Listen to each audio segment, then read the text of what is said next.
大家睇我介紹由香港青年協會主辦、李錦記贊助嘅鄰舍第一 AI 親子煮食活動。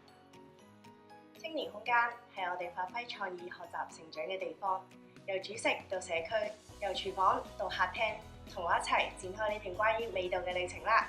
旅程嘅第一集，未來廚房，你有冇諗過 AI 都可以幫手諗食譜？營養師教我哋點樣用人工智能分析食物嘅營養，就算係零零咁 AI 都可以幫我哋度身訂造出又健康又好味嘅創意食譜。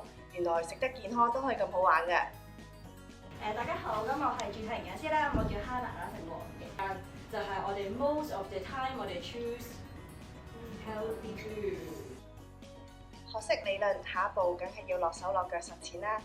我哋走訪咗粉嶺長華、天水圍天悅、康城青年空間，由專業嘅廚師帶領家長同仔女一齊攞起鑊鏟。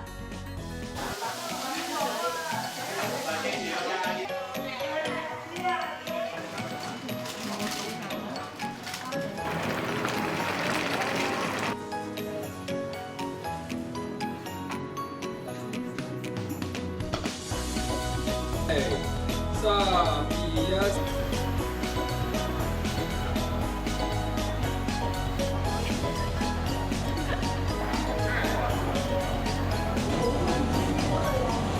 我一定會推薦我身邊啲人多啲用 AI 咯，去諗更多唔同嘅菜式咯。上咗呢個堂之後就即係上次聽營養師咁樣講咧，就都有諗過嘅，因為平日我都會上網YouTube 啊嗰啲去研究啲食譜，去睇下點樣整咯。咁而家 AI 就比較方便啲啦，一打開個電話咁樣一 search 就可以睇到邊啲有營養價值啊，咁幫我設計一個食譜啊，咁就更加有營養。廚房入面唔只有油煙味，仲有笑聲、汗水同埋彼此之間嘅默契。每一道菜都係我哋一齊完成嘅作品。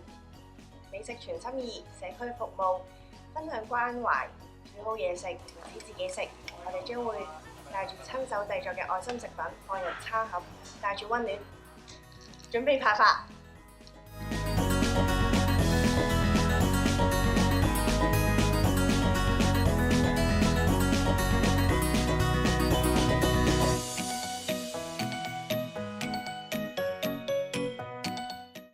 簡單嘅食物，因為付出咗心思，變得好珍貴。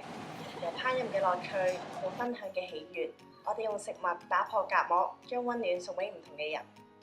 由 AI 教室到親子廚房，最後行入社區，我哋學識嘅唔單止係煮食嘅技巧，更加係關心自己、關心他人嘅心。